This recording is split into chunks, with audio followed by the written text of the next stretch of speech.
नमस्कार, जी न्यूज देख रहे हैं आप। मैं हूं आपके साथ अंजीत। तरबूज जो गर्मी में प्यास बुझाता है, क्या वो अब जान ले रहा है?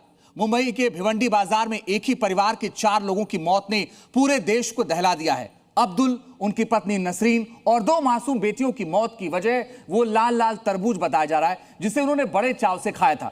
शुरुआत में इसे फूड पॉइजनिंग कहा गया, लेकिन अब जो खुलासा हुआ है वो रोंगटे खड़े कर देने वाला है। दावा है कि उस तरबूज में जिंक फॉस्फाइड यानी चूहे मारने वाला जहर था। लेकिन यह जहर तरबूज के अंदर पहुंचा कैसे? क्या यह खाद का असर है या किसी की सोची समझी साजिश है? आज जी न्यूज के स्टूडियो में हम इसी मिस्ट्री की पड़ताल करेंगे और इसी पर बात करने के लिए बड़ा पैनल आपसे पहले परिचय करवा दे। मेरे साथ डॉक्टर सुधीर कुमार जी हैं, आयुर्वेदाचार्य हैं, स्वागत है सर आपका। विजय सरदाना जी हैं, कृषि एक्सपर्ट हैं मेरे साथ। मनोज कुमार जी हैं, डॉक्टर मनोज कुमार जी कार्डियोलॉजिस्ट हैं, और साथ ही मेरे साथ आलोक सिन्हा जी हैं जो एफसीआई के जानकार हैं, स्वागत है सर आपका। काव्या जी मेरे साथ हैं जो पूरी तरीके से फूड टेस्टिंग लैब में इस वक्त मौजूद हैं और वो आपको बताएंगे कि कैसे आप फलों को टेस्ट कर सकते हैं। इसके साथ ही मेरे साथ विकास कुमार जी हैं, फूड क्वालिटी के डायरेक्टर, बहुत स्वागत है।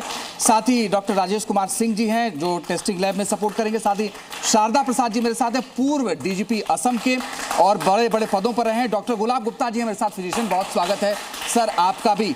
लेकिन पहला सवाल विजय सरदाना जी, ये जो जिंक फॉस्फाइड मिला है ये आमतौर पर खाद में इस्तेमाल होता है, जो मैंने पढ़ा अब तक चूहों को मारने के लिए इस्तेमाल होता है, लेकिन साहब तरबूज में कैसे चला गया? देखिए, जो जिंक फॉस्फाइड है ये बेसिकली स्टोरेज केमिकल है। जब आपको किसी भी एरिया में चूहों को हटाना है ताकि वहाँ पे उनकी आबादी और ना बढ़े, वहाँ पे इसका इस्तेमाल होता है।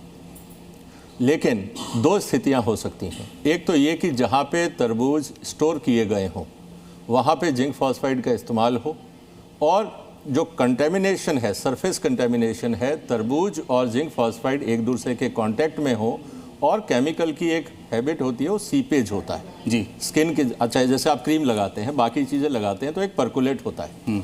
दूसरा तरीका ये है कि जो अज्ञानता का फैक्टर है, बहुत सारे जो ट्रेडर हैं उनको ये लगता है कि कुछ केमिकल लगाने से जो फल है वो जल्दी पक जाते हैं जी।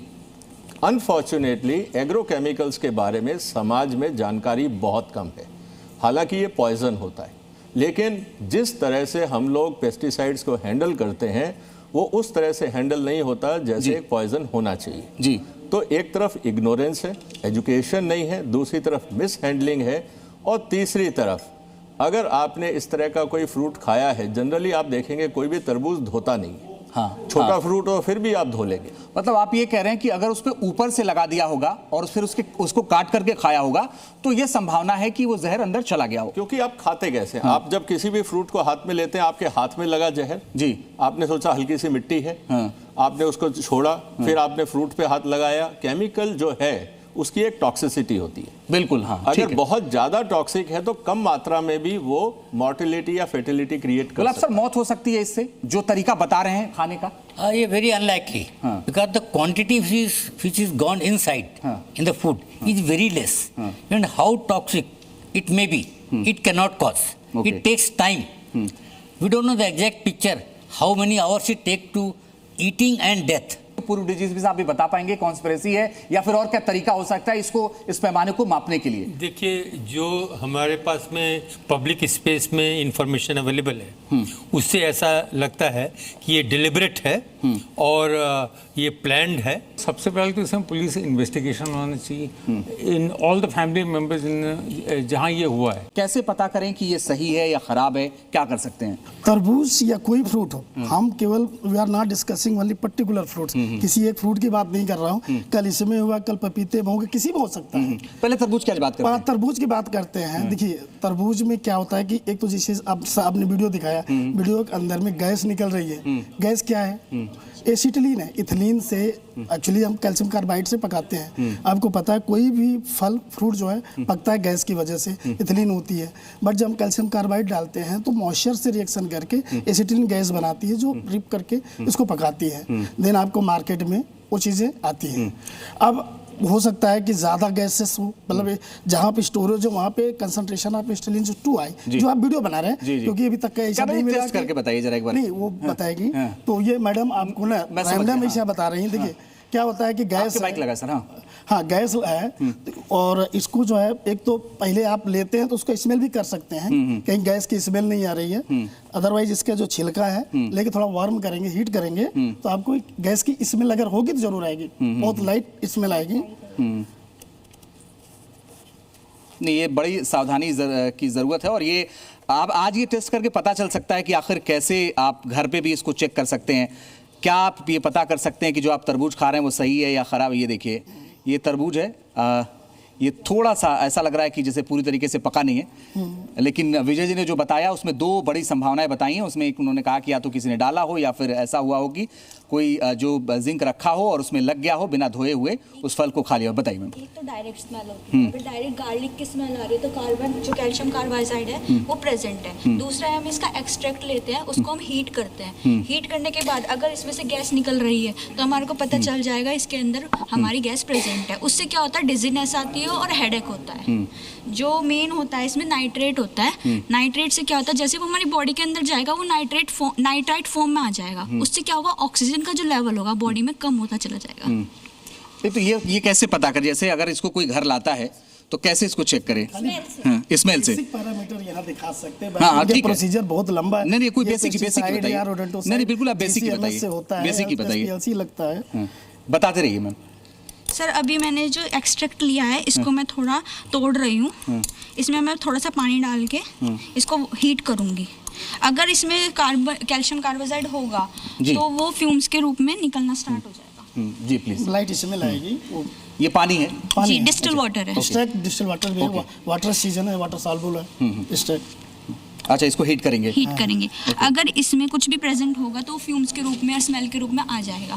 ये हीट हो गया है, इसमें से कोई भी ऑर्डर कोई भी फ्यूम्स नहीं आ रही है, इसका मतलब इसके अंदर कैल्शियम कार्बाइड नहीं प्रेजेंट है, तो ये हमारा सेफ है कंज्यूम के लिए। अभी क्या है कि हम कैल्शियम कार्बाइड के द्वारा जो हम पका रहे हैं तो उसमें आर्सेनिक और फास्फोरस आ जाता है और वो पॉइजन है, वो हमारे लिए हार्मफुल है। अगर उसकी मात्रा अधिक हो गई और हमने उसको खा लिया तो गड़बड़ हो जाएगा, है ना। इसीलिए हम लोग काला वाला जो काला होता था ना, उसमें क्या होता था कि छिलका अपने आप उसको छोड़ देता था उस चीज को। केले की बिक्री बहुत ज्यादा होती है, जरा केले कुछ बताइए, क्या कैसे चेक करें इसको? हाँ, कैसे जरा करके बताइए, क्योंकि आजकल तो इस बात की चर्चा ज्यादा रहती है कि बड़ा मुश्किल है। राजी बताते रहिए जरा। हाँ, ट्रेनिंग सर की बात हो रही थी ना, तो सर मैं एक बता रहा था कि कैल्शियम कार्बाइड की वजह है, एसिटिलीन गैस नहीं है। जो कार्बाइड यूज करते हैं उसमें क्वांटिटी ज़्यादा कर देते हैं, उसका कंटामिनेशन हो जाता है, सारे हैवी मेटल्स उसके अंदर कंटामिनेट हो जाते हैं। सर वही एक रीज़न है, मेन रीज़न तो वही है कंटामिनेशन का। दूसरा एक मेरा क्वेश्चन ये है कि इतने बड़े जो वाटरमेलन रखा था, न जाने कितने होंगे, 1000 होंगे, 500 होंगे, सिर्फ सिंगल फैमिली में कैसे पहुँचा हो? दैट्स अ सिंपल क्वेश्चन कि ब्रांड वहाँ तो होगा, लॉट होगा ना, 1000 का एक ट्रक का लॉट होगा। तो अगर इस कंडीशन है तो सारी पॉइजनस होना चाहिए, हैवी मेटल, पेस्टिसाइड और डेल्टोसाइड सबका कंटेमिनेशन सब में होना चाहिए। स्टोरेज एक ही जगह है। बनाना लिया था, बनाना का एक्सट्रैक्ट लिया है, उसके अंदर हमने थोड़ा डिसॉल्व करने के लिए डिस्टिल वाटर डाला है ताकि हमारा बनाना अच्छे से डिसॉल्व हो जाए। उसके अंदर हमने डाला है फेरिक क्लोराइड। फेरिक क्लोराइड से क्या होता है, ब्लू या ब्लैक कलर का इसका प्रेसिपिटेट बन जाता।